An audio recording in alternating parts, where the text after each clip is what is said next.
They say you never really know when your life will change forever. For me, it was a quiet October evening in Chicago, just after I'd spent a rare perfect night out with my son, Andrew. I just stepped off the curb, my mind replaying his laughter at the ballgame, when suddenly a stranger's hand seized my arm with iron strength. "Hold on. Don't move. It's a setup," the man hissed. Before I could process what was happening, a delivery truck barreled down Michigan Avenue, blasting its horn and missing me by inches. If that stranger hadn't stopped me, I'd have been roadkill right there in front of the Tribune building. Heart pounding, I spun around, trying to catch my breath. "Who are you?" I demanded, my voice unsteady.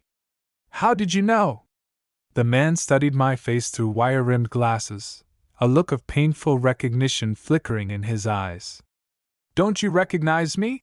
he whispered, voice trembling. I stared closer, the streetlights casting sharp shadows across his features. And then it hit me. He was Paul Mitchell, one of Andrew's old college friends from Stanford. Years ago, he'd come to a 4th of July barbecue at our house, back when Linda was still alive, back when Andrew used to look at me with respect instead of calculation. But I'm getting ahead of myself. Let me take you back to where this all started, a few days before that near miss with the truck. That Friday evening, I was sitting by the fireplace in my old brownstone in Lincoln Park, the crackle of burning wood the only sound in the house. My son Andrew, looking every bit the young executive in his designer suit, stormed into the living room and shattered my peace. "Dad, you're being selfish," he said, voice sharp as broken glass. I folded my newspaper and took off my reading glasses, doing my best to hide the tremor in my hands. At 69, I'd seen my share of hard days, but nothing compared to a family fight. "That's an interesting word, son. Selfish. Care to explain?" He started pacing across the Persian rug, his impatience filling the room. "You're nearly 70. It's time to hand over the business. I have ideas to bring it into the 21st century. You've done enough." I looked at him, my only child, so smart, so ambitious, but so blinded by his own entitlement. "Andrew, a Stanford degree doesn't teach you what 43 years of sweat, bad contracts, and sleepless nights taught me. This company is more than numbers on a spreadsheet." He scoffed, waving his hand. "We're stuck in the past. You refuse to see the changes in the market. If you loved me, if you trusted me, you'd step aside." The old photos on the mantel seemed to watch us, especially Linda's, her smile forever frozen in time. I wished she was still here. She'd warned me about this, how giving too much, too easily, can turn a blessing into a curse. "Andrew, you've been learning, not leading. There's a difference," I said, standing tall even though my joints ached from years on construction sites. We stood face to face in the dim light, the air thick with things unsaid. "Am I still in the will?" he asked, barely above a whisper, his voice trembling. I hesitated just a second too long. "That's what I thought," he spat, turning on his heel. "You'll regret this, Dad." The front door slammed behind him, and his Tesla peeled off into the night. I just stood there, staring at the family photos, the shadows growing longer as the fire died down. In the silence, I could almost hear Linda's voice. "You can't buy loyalty, Frank. You have to earn it." That night, I poured myself a double shot of bourbon, but I couldn't bring myself to drink it. My hands, scarred, knuckles swollen, shook as I remembered every missed birthday, every late dinner, every sacrifice. I'd built Hayes Construction from nothing. A two-man crew in a rented van, all the way to a firm with 70 employees and contracts all over Chicago. But to my son, it was just a trophy to be claimed. I thought of changing the will right then and there, but I wasn't ready to give up hope. Not yet. I barely slept that night. Old men don't need much rest, but when the world you built starts to crumble, your mind won't let you close your eyes. The silence in the house felt heavier without Linda's laughter echoing through the kitchen or Andrew stomping upstairs late at night. By morning, The only thing moving was the grandfather clock, ticking like a metronome counting down the end of an era. I tried to distract myself with work, but even at the office on Wacker Drive, my heart wasn't in it. The place felt hollow, stripped of the pride that used to fill it. All the framed articles about Hayes Construction, all the blueprints and awards, they looked like relics now, tokens from a past my own son wanted to erase. The staff noticed my mood. Liz, my longtime assistant, kept her questions brief and her eyes averted. She's been with me for 20 years, through boom and bust, and she knew when to keep the coffee hot and the small talk cold. I spent the morning reviewing project bids, but every number blurred into the next. By noon, I found myself in my private office, staring at a scale model of the first house Linda and I renovated back in '83, the year after Andrew was born. She'd believed in my vision long before I ever did. The memories started flooding back, the endless weekends painting walls, fixing leaky roofs, Linda carrying up sandwiches while Andrew toddled around in overalls. We built more than houses. We built a life. That's what Andrew never understood. Legacy isn't just about money. My phone buzzed, breaking the spell. An unknown number. For a moment, I thought about letting it ring, but something made me answer. Mr. Hayes? The voice was cautious, young but strained. This is Paul Mitchell. I know this is out of the blue, but can we meet? It's about Andrew. Paul. The kid from Stanford who always seemed a little too clever for his own good.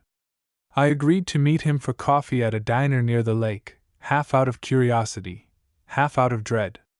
He showed up in a wrinkled coat, looking like he hadn't slept in days. He barely touched his coffee. Mr. Hayes? He started.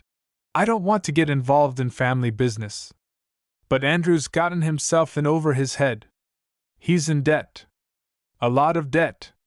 Gambling, bad investments, some loans from the wrong people. I felt the blood drain from my face. He never said a word to me. He wouldn't. He's too proud. Paul stared at his hands. But it's serious. He came to me for help. He thought maybe the inheritance would solve it all. He was desperate. I didn't know what to say. The anger burned, but so did the fear. My son, who had every opportunity, every advantage, I'd handed him the world, and still he'd found a way to lose his way. Paul leaned in, dropping his voice. He's not thinking straight, sir. The people he owes, these aren't the kind of people who wait patiently for a check. If you cut him out of the will, it could get ugly. I stared out the window at the gray sprawl of Chicago. All my life, I'd solved problems by working harder, by pushing through. But you can't build your way out of this kind of mess. After Paul left, I sat in the booth for a long time, replaying every conversation I'd ever had with Andrew, every birthday, every Little League game, every time I'd bailed him out quietly, thinking I was doing the right thing. Maybe I'd been too soft. Maybe Linda was right all along, give too much, and you teach them to take. That night, back home, I found myself talking to Linda's picture again, like an old fool. Did we make him this way, honey? Did I? The phone rang again, this time. It was Liz from the office. Frank, there's something you need to see. I found some irregular charges on the company card. And Andrew's been in your office after hours, accessing files he shouldn't. A cold realization settled in my chest. My own son, digging through the books, maybe looking for a way to leverage the company, sell assets or worse. I tried to believe this was just about pride or ambition. But this was deeper, this was survival.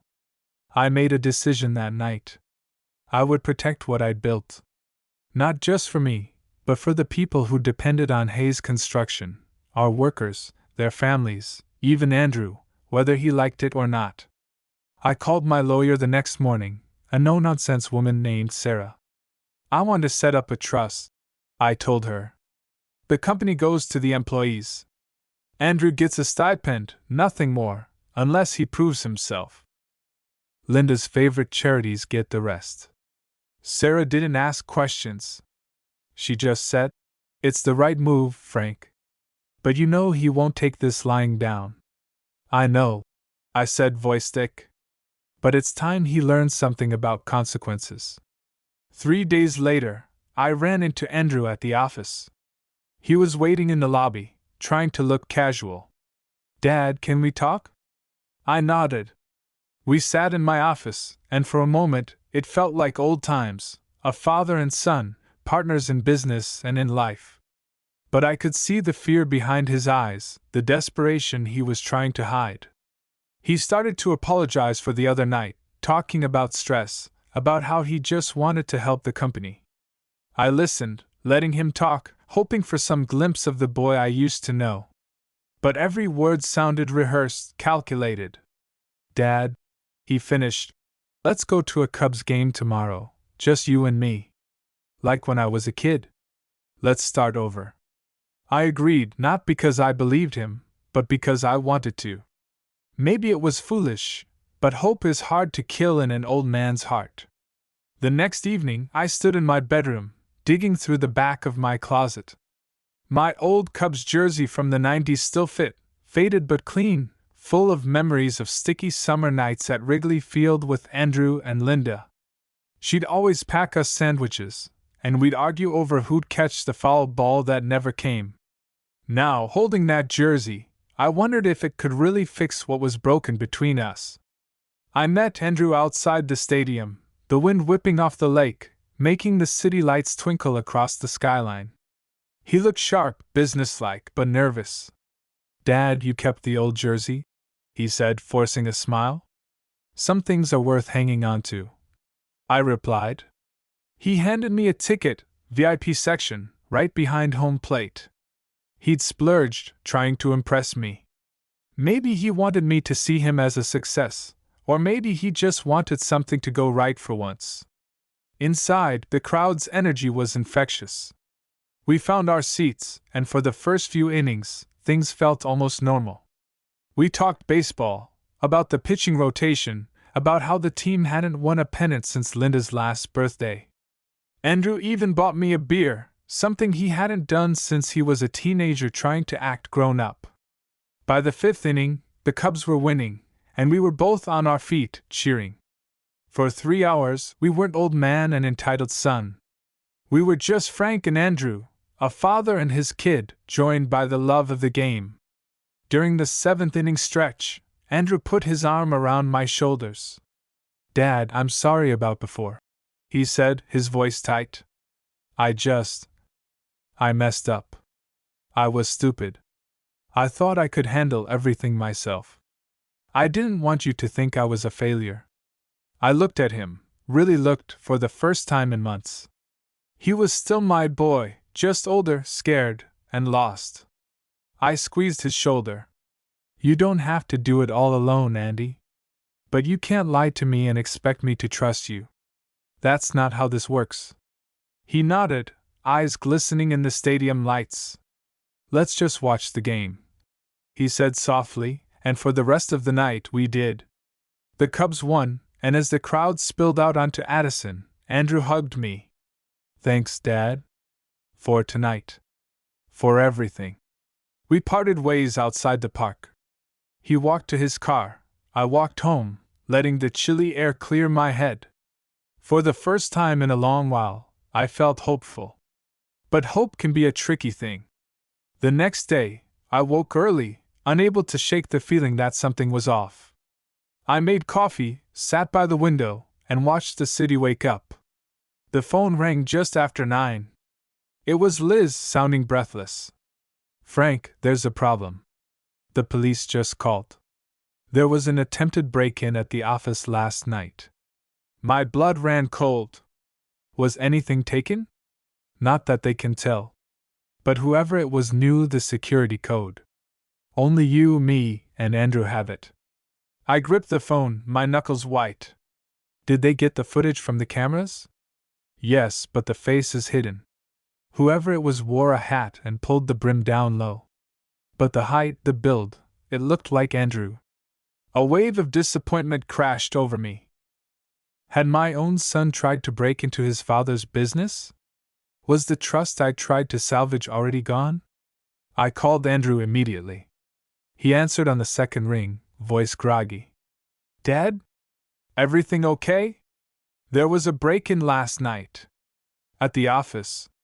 He paused too long. What? No way.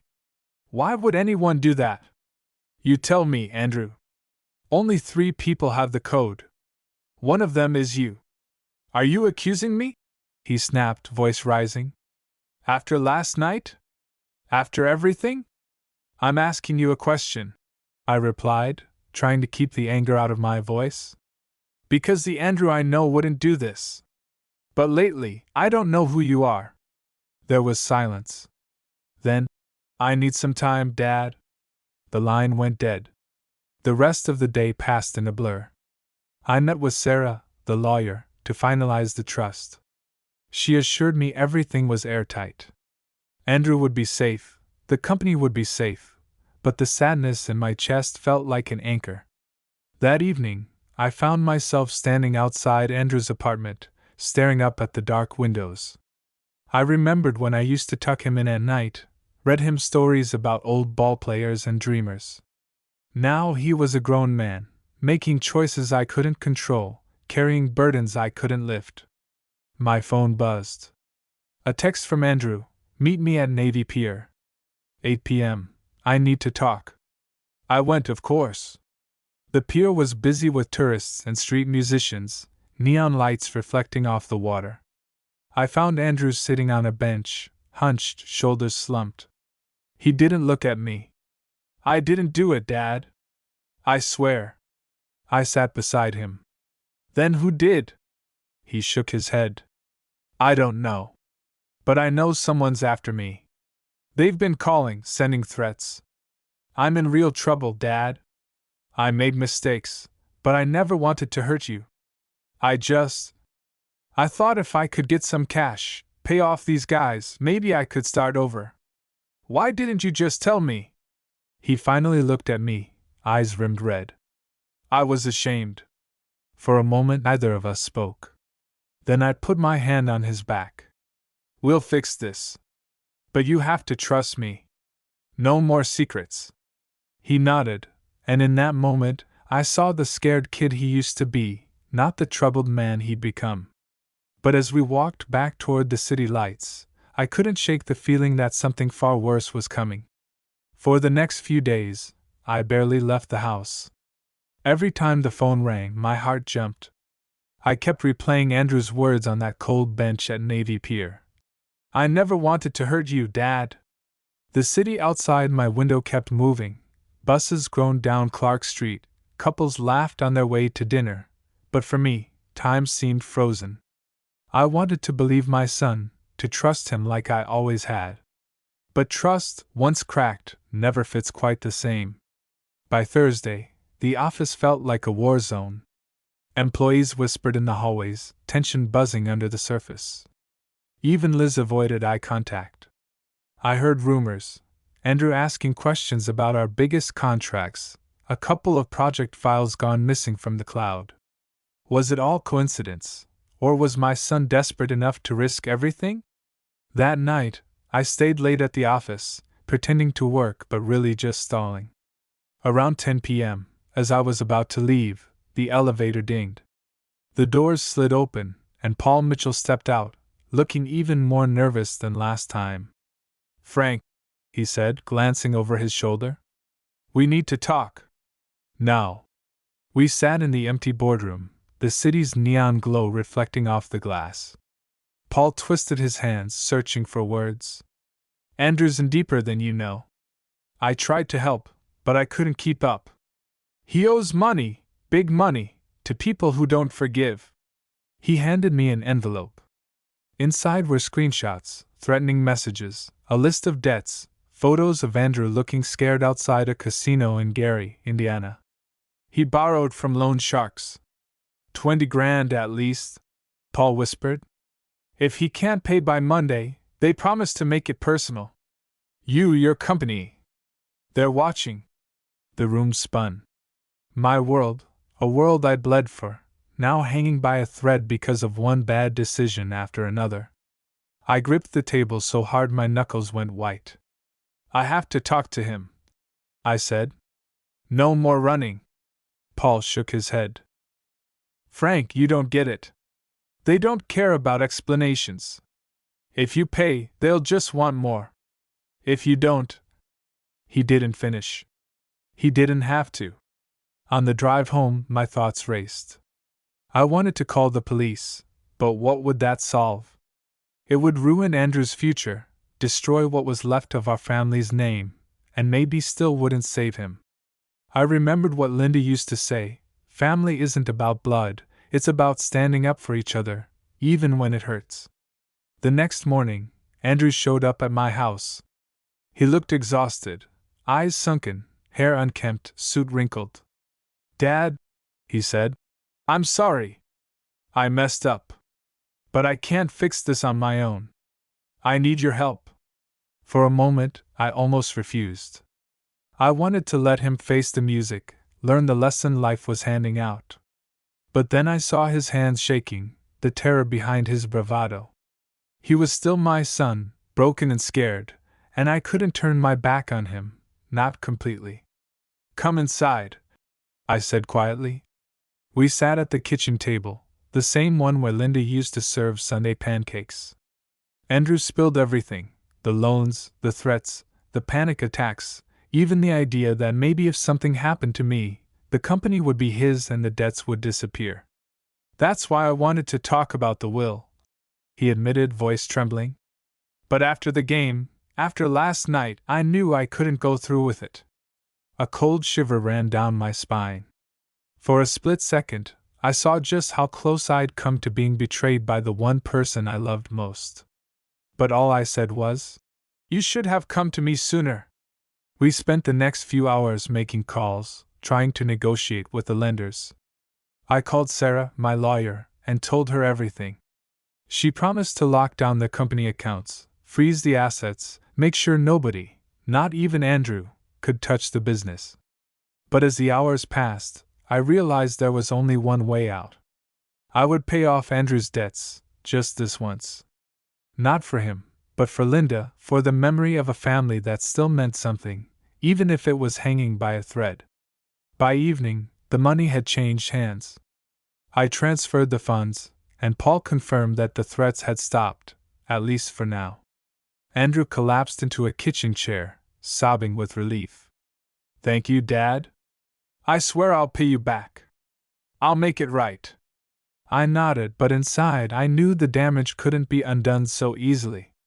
Late that night, when the house was silent, I wrote a letter to Linda, tucking it behind her old photo on the mantel. "I saved him, sweetheart. But at what cost? The company is safe. Our legacy, still standing. But my heart feels heavier than ever. Was this the right thing? Or am I just prolonging the pain?" I didn't sleep. I just waited for the morning, hoping that somehow, the next day would bring a new beginning. The next few days passed in a daze. Andrew barely left the house, afraid to face the outside world, jumping every time the phone rang or a car slowed outside. I kept an eye on him, torn between anger and pity, wondering how the boy I'd taught to throw a baseball could have gotten so lost. I tried to bury myself in work, but nothing felt the same. Even the city looked different from my study window, colder, less forgiving. I knew things weren't really over. Paying the debt had bought us a little time, but trouble rarely knocks just once. Sure enough, on Friday afternoon, Liz called me at home. "Frank, there's someone at the office. Says he's from the IRS, wants to look at the books. He's asking about Andrew." I told her not to let anyone see any documents without a warrant. My heart pounded as I hung up. The threats Andrew brought into our lives had put everything at risk, not just our company, but our reputation. Rumors spread quickly in Chicago's construction circles, and it only took one bad story to ruin decades of hard work. That evening, I poured myself a drink and sat down at the kitchen table with Andrew. I was done tiptoeing.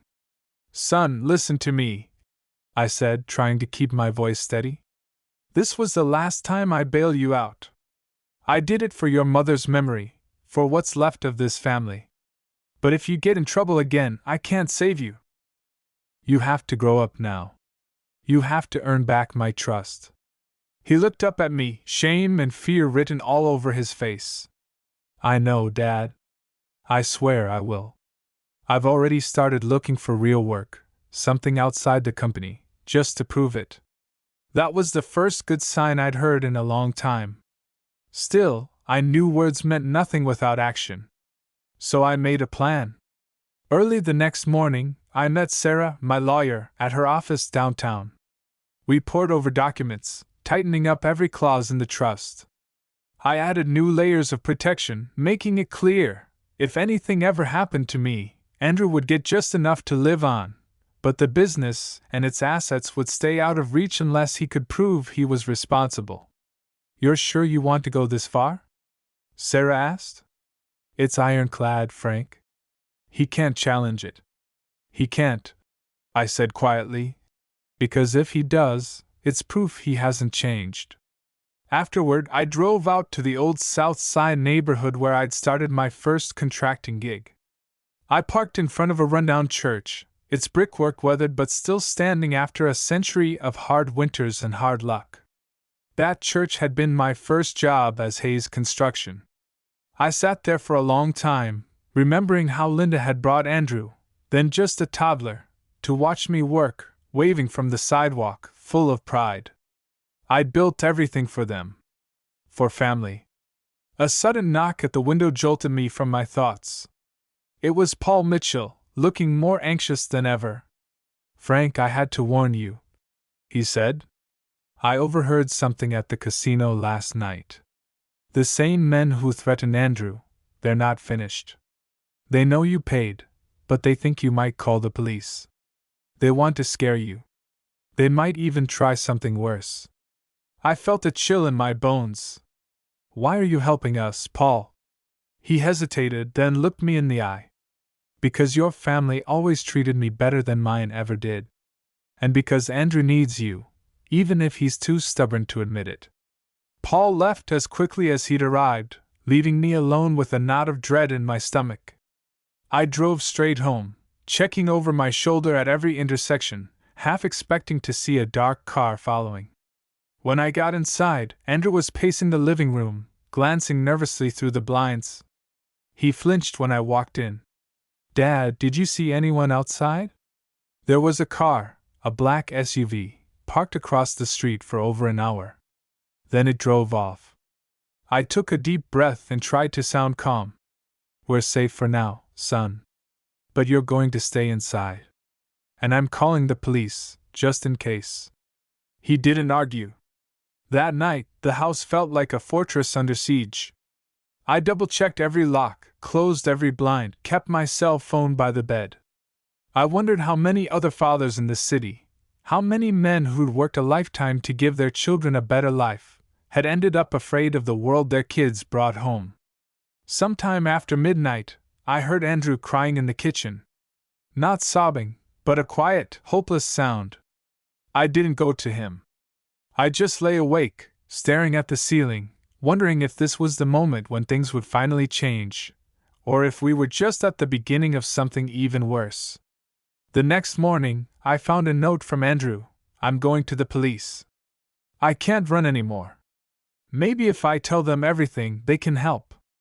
I watched from the window as he walked out into the gray Chicago dawn, shoulders squared, moving like a man finally facing his fate. Maybe there was hope for him yet. When he was gone, I sat down at the kitchen table, poured a cup of Linda's favorite tea, and whispered a prayer. "Let this be the turning point, sweetheart. Let our boy find his way. Let this family survive, even if it has to be rebuilt from the ground up." Outside, the city kept moving. Life went on. And for the first time in weeks, I let myself believe that maybe, just maybe, so would we. The house was never so quiet as in those days after Andrew went to the police. The air was thick, as if even the walls were listening, holding their breath for whatever might come next. I walked from room to room in the mornings, mug in hand, letting the sunlight filter in through half-open blinds. I passed Linda's portrait above the fireplace and always paused to whisper, "We're still standing, hon, just barely." Andrew came home late that night, exhausted but somehow lighter. He dropped onto the old leather couch with a heavy sigh. "They questioned me for hours, Dad. I told them everything, the debts, the threats, even the break-in at the office." His eyes, red and hollow, finally met mine. "They said it might take time, but they'd help. I might even have to testify. I'm scared." I sat beside him, close enough to feel his shoulders tremble. "You did the right thing, Andy. That's the first step." We sat in silence, the city's noises drifting through the windows, the distant siren, the whine of the L, a dog barking somewhere down the block. Andrew rested his head in his hands, and for a brief moment, I remembered him as a little boy, falling asleep in my lap after a long day at the ballpark. As the days passed, Andrew began to change. He helped around the house, called to check on the company's staff, and even apologized to Liz for his past behavior. He started going to therapy, attended Gamblers Anonymous meetings, and kept his head down. Some days he seemed older, broken down by the weight of his mistakes. But some days I saw a spark of the sun I remembered. I poured myself into work, determined not to let the business collapse under the weight of our troubles. Hayes Construction had weathered recessions, scandals, union strikes. This would be just another storm. I held team meetings, personally visited our job sites, shook hands with every worker from the foreman down to the apprentices. I told them, "We're still in business, and we're still a family here." But the city's rumor mill churned on. Clients asked pointed questions. Some investors pulled back. A few contracts were canceled, but most held steady, thanks to the company's reputation and the loyalty we'd built over decades.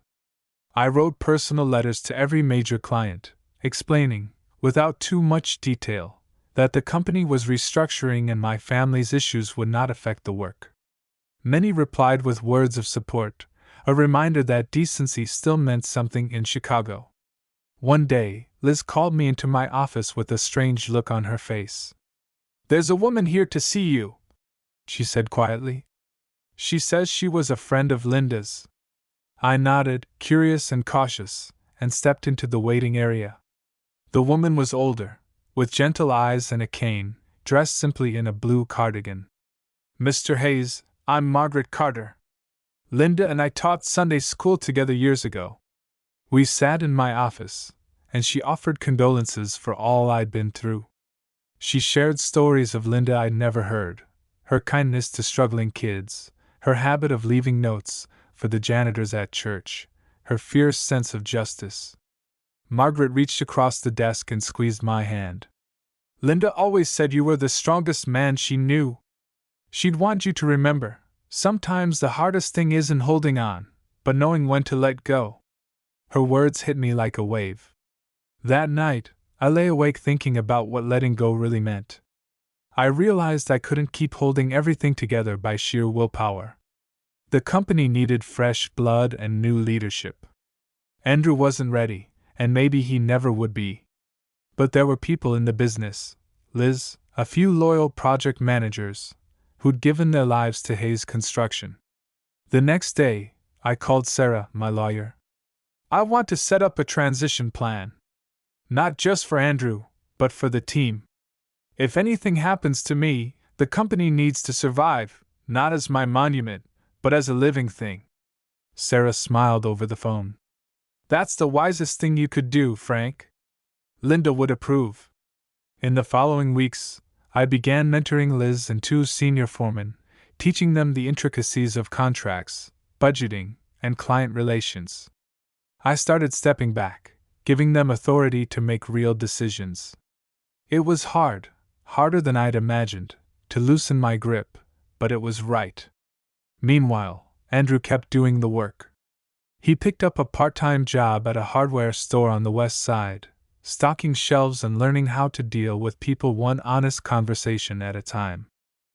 He still came home for dinner, still struggled with the urge to run or escape, but each day he fought to stay present. One evening, as the city lights flickered on across the skyline, Andrew sat with me on the porch. "Dad," he said quietly, "I'm sorry for everything. For putting you in danger, for risking the company, for hurting you. I can't fix the past, but I'm going to keep trying to be better. Not for the trust, not for the money, just for us." I squeezed his shoulder. "That's all I ever wanted, son." For the first time in months, I let myself relax. The worst seemed behind us. We sat together as the city's night sounds wrapped around us, not as perfect family, but as survivors, still here, still trying. Spring crept back into Chicago slowly that year. The snow melted from the gutters, crocuses bloomed in the parkways, and the city seemed to remember how to hope again. I found myself opening the windows every morning, letting in the chill lake air and the far-off sounds of children playing on the next block. After all the chaos, all the heartbreak, life kept moving forward, softly, quietly, as if teaching me a lesson about patience I'd never quite mastered. Andrew kept his word. Every day he got up early, went to his job at the hardware store, and every evening he came home, sometimes exhausted, sometimes looking almost happy. He joined a support group downtown, met with a sponsor every week, and for the first time in years, he talked to me about real things. Not just about money or the company, but about regret, dreams, and the stubborn ache of starting over. I kept up my promise, too. I stepped back further from the company, letting Liz and the senior team take the wheel. There were mistakes, sure, a few missed deadlines, a couple of botched negotiations, but they handled it. Sometimes I sat in the boardroom, listening to them debate a tough decision, and I saw in them a bit of the old fire that had driven me and Linda so many years ago. Linda. I thought of her every day. Her photo on the mantel, her laugh echoing through the hallways, her gentle corrections when I was too stubborn or too proud. Some nights I talked to her as if she were just in the next room. "We made it, Han," I'd whisper. "We lost a lot, but we didn't lose everything. Not yet." One Sunday, Andrew suggested we take the old pickup out to Lake Michigan. He packed peanut butter sandwiches and 2 cans of Coke, just like when he was a kid. We found a spot on the shore, the wind tugging at our jackets, seagulls screaming overhead. For a long time, we just sat, watching the water. "Do you ever think you'd do it differently?" Andrew asked, his voice uncertain. I shook my head slowly. "No. Not the parts that mattered. I'd still work hard, still marry your mother, still have you. The rest, you can't plan for all of it. Life doesn't work that way." He looked out over the lake, then turned to me. "I'm going to keep going, Dad. Even when it's hard. Even if you're not watching. That's all I can ask, son." He smiled, a real smile, not the desperate, strained one I'd seen so often the past year. For the first time, I saw a man in him, not just the boy I remembered. When we got home, I found a letter in the mailbox from a charity Linda used to support. They needed help with a building renovation, a youth center on the south side. Without thinking twice, I picked up the phone and offered Hayes Construction's help. We'd do it at cost, maybe even less. When I told Andrew, he volunteered too. "Maybe I can finally build something the right way," he said, grinning. Weeks passed, and the project became more than just work. Andrew and I found a rhythm together, sweating through demolition, laying fresh concrete, painting the bright blue walls. At night, we came home aching but satisfied. The laughter came back, not all at once, but in bursts, over burnt toast, over a mismeasured beam, over the simple relief of making it to another day. And then, one evening after dinner, Andrew sat across from me, looking nervous but determined. "Dad, I got accepted into a construction management program. Night classes, 2 years. I want to learn for real. I want to earn it." I felt tears prick my eyes. Linda would have been so proud. I reached across the table and squeezed his hand. "That's all I ever wanted, Andy. The company moved forward, the house stayed warm, and even the city seemed to smile again. I still missed Linda, sometimes with a pain so sharp it took my breath away. But as spring gave way to summer, and as Andrew found his feet, I knew we'd survived the worst together. On the porch one evening, as the sun slipped behind the skyline, I sat back and let myself rest. I'd spent my life building things, houses, a business, a family. Sometimes those things cracked and crumbled. Sometimes they needed to be rebuilt from the ground up. But if there's one thing I learned, it's this: you never stop being a father. And you never stop hoping for a second chance. So here's to second chances, to building, to forgiving, to starting over. And to holding on, even when letting go seems easier. Because family, in the end, is the legacy that outlasts everything.